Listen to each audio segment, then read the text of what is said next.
In April 2011, the Calloway family, Alan, Elena, and their two children, Matthew and Sophie, were found dead in their suburban Hawthorne, Illinois home. Initially believed to be a tragic accident, authorities quickly determined that the deaths were the result of a meticulously planned murder-suicide. Alan Calloway, a respected attorney, had documented his mental unraveling in journals found at the scene. Investigators pieced together a timeline beginning in 2010, when Alan became suspicious of changes in his wife's behavior. The discovery of her affair in late 2010 marked the breaking point in what appeared to be an otherwise idyllic family life, setting the stage for an unthinkable tragedy. On the morning of April 16, 2011, the quiet suburb of Hawthorne, Illinois, began its day like any other. The early hours brought the usual sights and sounds, birds chirping, the hum of distant lawnmowers, and neighbors beginning their routines. However, something was amiss on Elmwood Drive, where the Calloway family's home stood, a neatly maintained two-story house that epitomized suburban stability. At 7 a.m., Carol Jenkins, a longtime neighbor of the Calloways, noticed several unusual details. 2 bottles of milk, delivered by the milkman early that morning, remained untouched on the front porch. Nearby, 2 neatly folded newspapers were still lying at the edge of the driveway, untouched since delivery. This stood out immediately. Alan Calloway, a well-known attorney and creature of habit, was typically up before 6 a.m. to retrieve the papers, and the sight of them still there set off alarm bells for Carol. At first, she tried to dismiss her concern, reasoning that perhaps the family was running late or had left early for an outing. Still, she couldn't shake the feeling that something was wrong. By 7:30 a.m., Carol walked across the street to check on the family. She rang the doorbell twice and waited. The chime echoed inside the house, but no one came to the door. She knocked firmly and even called out, but the silence from within was unsettling. Knowing the Calloways' routine and their fastidious nature, Carol decided to call the police. By 7:45 a.m., she contacted local authorities, explaining the situation, the untouched milk and papers, and the lack of response at the door. "It just doesn't feel right," she told the dispatcher. The concern wasn't dramatic, but it was enough to warrant a welfare check. 2 officers arrived on the scene at approximately 8:05 a.m. They observed the same details Carol had reported: the untouched milk, the newspapers, and the uncharacteristic stillness of the home. The house appeared locked and secure, with curtains drawn over the windows. The officers knocked loudly and announced themselves, but no response came from inside. After assessing the situation, they decided to force entry. The officers breached the front door and stepped cautiously into the foyer. The interior of the home was meticulously clean, but the silence was heavy and unnatural. There were no signs of disturbance or forced entry, no indication of a burglary or struggle. As they moved further into the house, the faint metallic scent in the air hinted at what they were about to uncover. What they found inside the Calloway home would leave an indelible mark on the quiet community of Hawthorne. The air inside the house felt heavy, still, almost suffocating. The faint scent of something metallic lingered, barely noticeable but unsettling. As they moved deeper into the home, their footsteps echoed in the pristine dining room, where the first and most horrifying discovery was made. Alan, Elena, Matthew, and Sophie were seated around the table as if frozen in time. The sight was haunting. Plates of untouched food before them, glasses still half full, the family eerily positioned like they were mid-dinner. Their lifeless bodies slumped in their chairs, their faces pale and peaceful, except for the unnatural stillness of death. Nearby, an empty bottle of wine and a small bowl of what looked like sugar sat on the counter. Forensics would later confirm the presence of a lethal poison slipped into the wine they had shared. It was a chilling scene of calculated destruction, but it wasn't the end of the nightmare. As officers searched the rest of the house, the sense of unease deepened. They found Alan in his study, seated in his large leather chair. Unlike the others, his death was not peaceful. A single gunshot wound to the head told the story. His right hand still loosely gripped the firearm, a small pool of blood drying on the carpet below him. The desk before him was unusually bare, save for a single piece of paper folded neatly in half. It was the first of many notes they would find, but this one carried the most immediate weight. The note was chilling in its simplicity. Alan had written it methodically, his handwriting precise. It wasn't an apology, but rather a statement, a cryptic explanation that hinted at betrayal, pain, and a decision he felt was inevitable. The full truth would take days to unravel, but even at this early stage, the weight of Alan's words made it clear that this was not a random act of violence. It was a tragedy born from within the family. By April 18, 2011, the investigation had moved forward with grim determination. The letters and journal entries found in Alan's study provided a devastating window into his mental state. He had documented everything in painstaking detail: the suspicions that had gnawed at him, the betrayal that had consumed him, and the decision he had made to preserve what was left of his family's dignity. Each entry was a step deeper into his unraveling, revealing a man who felt trapped, broken, and betrayed beyond repair. The letters painted a picture of a marriage that, while outwardly perfect, had been crumbling for years. Alan wrote of Elena's distance, her growing disinterest in their shared life, and the nights he had spent alone, wondering where she was and who she was with.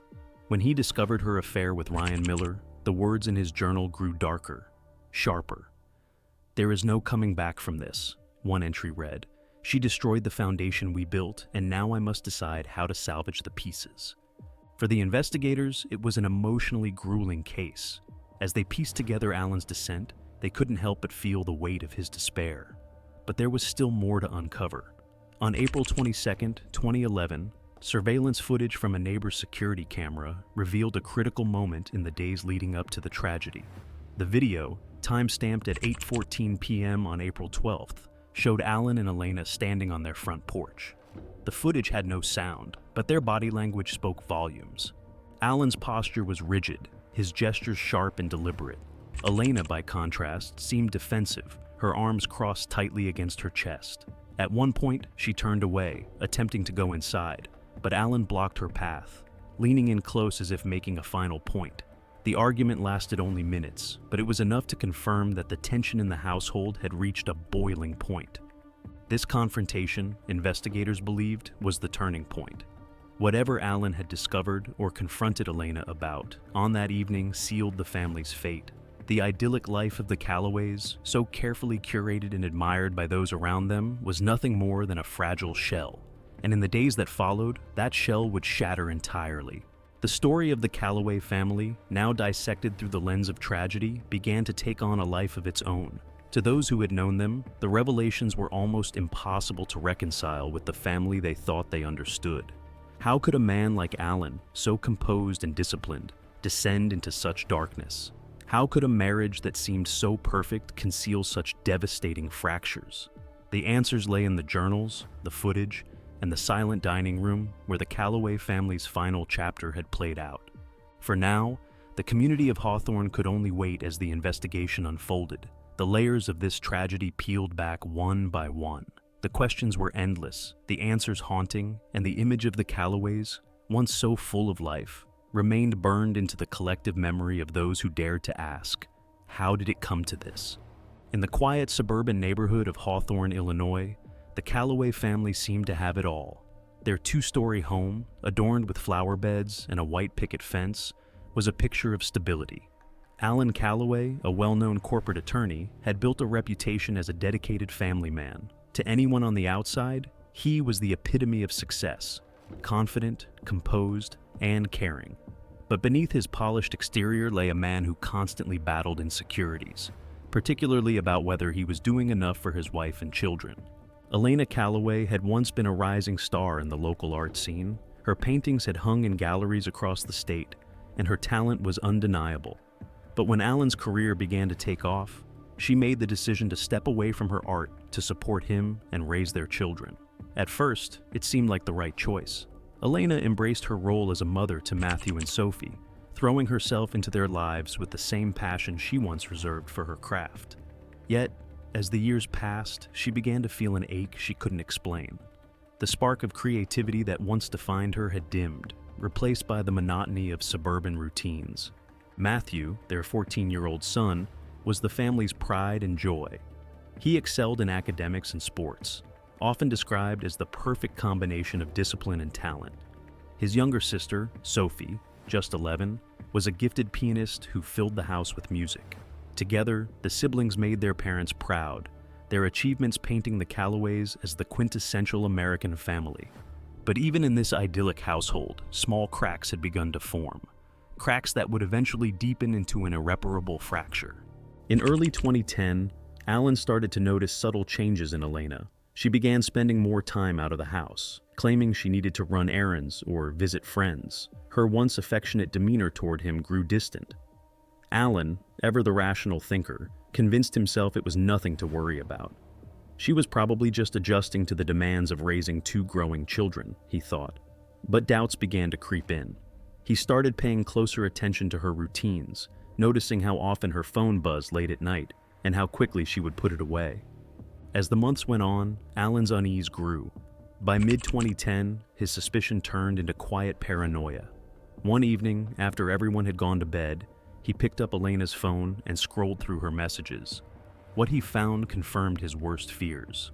The texts between Elena and someone named Ryan were casual at first, full of lighthearted conversations about art and gallery openings. But as Alan read further, the messages became more intimate. They spoke of shared moments that Alan hadn't been a part of late-night conversations that stretched long into the night. Alan didn't confront Elena immediately. Instead, he let his resentment simmer in silence. He began to obsess over the texts, replaying them in his mind. He analyzed her behavior, scrutinizing every glance, every sigh, every seemingly innocent comment. The trust that had once been the cornerstone of their marriage had been shattered, and Alan felt as though he were drowning in a sea of doubt. By late 2010, Alan's need for answers consumed him. He hired a private investigator to uncover the full extent of the affair. The reports confirmed what he had feared the most. Ryan Miller, a 42-year-old art dealer, was more than just a friend to Elena. The two had been meeting in secret for months. Ryan, with his charisma and shared love of art, had reignited a passion in Elena that Alan hadn't seen in years. The discovery cut Alan deeply. He began to question his own worth, wondering if his devotion to his work had left a void in their marriage that someone else had filled. As the year drew to a close, Alan retreated further into himself. By January 2011, he started documenting his thoughts in a journal. His entries were raw and unfiltered, a window into his unraveling mind. He wrote about his love for his children, Matthew and Sophie, and his fear that the truth about their mother's betrayal would one day taint their view of him. "They will grow to resent me," he scribbled in one entry, "not for what I've done, but for what I couldn't prevent." He was haunted by the idea that his family was slipping through his fingers, that the foundation he had worked so hard to build was crumbling beneath him. In March 2011, Alan reached his breaking point. One evening, after the children were asleep, he confronted Elena. The conversation was tense, filled with accusations and denials. Elena tried to deflect at first, claiming Alan was overreacting, but as he presented the evidence, a copy of the private investigator's report, the text messages he had found, she could no longer deny it. She admitted to the affair, but insisted it had been a mistake, something she deeply regretted. She promised to end things with Ryan, swearing that she wanted to save their marriage. But for Alan, it was too late. The damage had already been done. He couldn't unsee the betrayal, couldn't silence the voice in his head that told him their marriage was beyond repair. He began to withdraw from Elena, their conversations growing colder and more mechanical. In his journal, he wrote of the emptiness that now filled their home, of how every interaction felt like a performance for the children's sake. Alan's mind was a battlefield of conflicting emotions: anger, heartbreak, and an overwhelming sense of failure. He still loved Elena, but the woman he had married felt like a stranger. And as much as he tried to shield Matthew and Sophie from the tension, he feared they could sense the growing rift between their parents. The Calloway household, once a place of warmth and laughter, had become a cold and silent battleground. The weeks that followed the confrontation were a blur of routine and pretense. Alan continued to go to work, to attend Matthew's soccer games and Sophie's piano recitals, but inside, he felt like a hollow shell of himself. The life he had built, the family he had cherished, now seemed like a fragile illusion, one that could shatter at any moment. And in the quiet moments, when he was alone with his thoughts, Alan began to contemplate the unthinkable. On the evening of April 12, 2011, the Calloway household was filled with the soft hum of activity. The dining table, usually reserved for weekend family meals, was elegantly set with Alan's favorite china and a pristine white tablecloth. Candles flickered in the dim light, their glow casting warm shadows on the walls. For the first time in months, there was a glimmer of normalcy. Elena had even remarked on how thoughtful Alan was to organize such a dinner, and the children, Matthew and Sophie, were excited to have the family together in one place.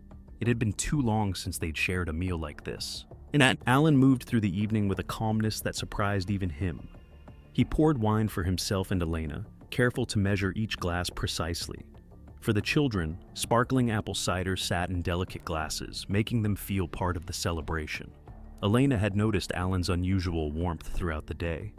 He smiled more, his tone was softer, and he had gone out of his way to talk about how much he appreciated her and the family. It felt like a man trying to make amends, to find a path back to what had been lost. As the family gathered around the table, laughter echoed briefly, the kind that had been absent for months. Matthew spoke about an upcoming soccer tournament, his enthusiasm filling the room. Sophie, ever the creative one, talked about her latest piano piece, one she hoped to perform in a school recital. Elena sipped her wine, smiling as she listened, though a small part of her remained guarded. She could sense something in Alan's demeanor that she couldn't quite place. There was a finality to the way he looked at her, and the children, as if he were memorizing every detail. What no one realized was that this meal would be their last. The wine in Alan and Elena's glasses, as well as the cider for the children, had been laced with a potent, odorless poison Alan had carefully chosen. He had spent weeks researching it, ensuring it would act swiftly and painlessly. He justified his actions in his mind as an act of mercy, a way to protect his family from the fallout of their fractured lives. To him, this dinner was not just a goodbye, it was a final act of control over a life he felt had spiraled beyond repair. By the time the meal ended, the poison had begun to take effect. Elena was the first to feel its effects, a sudden wave of dizziness that made her grip the edge of the table for support. Matthew's excited chatter slowed, his words slurring as his eyes fluttered shut. Sophie, too, slumped in her chair, her small hands resting limply on the tablecloth. Alan sat back, watching as the scene unfolded, his face impassive. In his mind, he was giving them peace, sparing them from the anguish he believed would consume them if they lived to see the truth of their family's unraveling. The house fell silent that night, save for the faint ticking of the clock in the hallway. Alan remained at the table long after his family had passed, his hands folded neatly in his lap. It was as though he were saying a final prayer, though he no longer believed in absolution. Hours later, he carried each of them, Elena, Matthew, and Sophie, to their beds, laying them down as though they were merely sleeping. The act was deliberate, almost reverent. He tucked the blankets around their still bodies and kissed each one on the forehead, his tears silent as they slid down his face. The next day, April 13th, 2011, Alan withdrew to his study. He spent the hours writing, filling page after page with letters addressed to family members, friends, and even his lawyer. Each letter was methodical, detailing his plans for his estate, the reasons for his actions, and his attempt to explain the pain that had led him to this point. His handwriting was precise, his words chosen with care. There was no room for ambiguity. Alan wanted those who read his letters to understand that, in his mind, this was the only solution. He left instructions for his assets to be donated to charity, a gesture he hoped would cleanse some of the guilt he carried. In his journal, he wrote his final entry, a chilling summation of his descent. Love built this house, and love will end it. The words were underlined, each stroke of the pen deliberate, as if to emphasize the inevitability of what he had done. The journal remained open on his desk, a silent witness to the storm of emotions that had consumed him in his final days. On the somber morning of April 14th, 2011, the stillness of the Calloway household was finally broken. Alan's study door creaked open to reveal a scene that was both deliberate and hauntingly serene. He sat upright in his leather chair, the faintest trace of tension still etched into his posture, as though even in his final moments he had clung to the meticulous control that had defined his life. The gun, its barrel still faintly warm, rested loosely in his hand, as if the finality of his action had released him from all burdens. A small, drying pool of blood beneath his head spread outward like a somber halo, its stark redness breaking the study's otherwise pristine order. The room was untouched. Papers were stacked neatly on the mahogany desk. a set of pens arranged in perfect alignment beside a leather-bound journal that lay open, its pages filled with his final thoughts. The silence in the room, though complete, carried a weight, a palpable residue of the agony that had unfolded there. Investigators would later note the strange juxtaposition of violence and peace, as though Allen had constructed his death with the same precision he once applied to legal arguments. Allen's journal and letters became the heart of the investigation, a voice speaking from beyond the grave to explain the inexplicable. Page after page chronicled his descent, a meticulous account of the pain that had consumed him. The early entries reflected the restraint of a man struggling to rationalize his suspicions, trying to convince himself that the cracks in his marriage were ordinary and fixable. But as the months progressed, the entries darkened, mirroring his growing disillusionment and despair. The final entries were almost devoid of hope. Written in a calm, detached tone, they described his meticulous planning and his warped reasoning. He detailed how he had scoured forums and research papers to find a poison that would ensure a swift and painless death for his family. The cold precision of his words, juxtaposed with the anguish that bled through each sentence, left investigators grappling with the incomprehensible. A man who believed he was committing an act of mercy. Allen's last journal entry, stark and haunting, read, "I once believed love was the foundation of all things, stronger than pain, betrayal, or fear. But now I see that even love, when fractured, can become the sharpest weapon. I cannot rebuild what has been broken, nor can I bear to see it crumble further. Let this be my last act as a husband, a father, a man who loved too much and too poorly. To those left behind, I am sorry, but I could not see another way." As investigators delved into the Calloway tragedy, the private devastation of a single family became a public spectacle. The revelation of Elena's affair with Ryan Miller, a respected art dealer, added fuel to the media firestorm. News vans crowded the quiet streets of Hawthorne, their satellite dishes and flashing cameras turning the once idyllic suburb into a circus of speculation. Headlines painted Allen and Elena in starkly contrasting lights. The betrayed husband versus the unfaithful wife. The devoted father versus the broken man who committed an unforgivable act. Ryan Miller, blindsided by the unfolding tragedy, became the unwitting centerpiece of the scandal. His polished public persona, charming, articulate, and passionate about art, was no match for the tidal wave of scrutiny. He issued a statement expressing profound remorse, claiming he had no idea that his relationship with Elena would lead to such catastrophic consequences. "I never intended to harm anyone," he said in a televised interview, his voice trembling with what appeared to be genuine regret. "This is a tragedy beyond words." The public response was polarized. Some saw Allen as a victim of his circumstances, a man whose emotional torment drove him to unimaginable actions. Others condemned him unequivocally, labeling him a coward who robbed his children of their futures in a misguided attempt to punish his wife. Social media erupted with debates, each comment thread a battlefield of moral arguments. For the people of Hawthorne, the Calloway family's story became more than a cautionary tale. It was a mirror reflecting the hidden fractures in seemingly perfect lives. Neighbors who once admired Allen's dedication and Elena's grace now whispered about the unseen struggles that had unfolded behind their closed doors. Parents hugged their children a little tighter, spouses examined their own relationships with renewed caution, and the community collectively wrestled with the uncomfortable truth. That love, even in its purest form, is not immune to destruction. The Calloway home remained empty for months, a solemn monument to the darkness that had consumed its walls. On quiet evenings, passers-by would glance at its shuttered windows, the once vivid flower beds now overgrown and wild. It stood as a stark reminder of how quickly a life built on love, ambition, and dreams could collapse under the weight of betrayal, despair, and silence. Even as the media moved on to the next scandal, the scars of the Calloway tragedy lingered. Hawthorne was no longer just a picturesque suburb.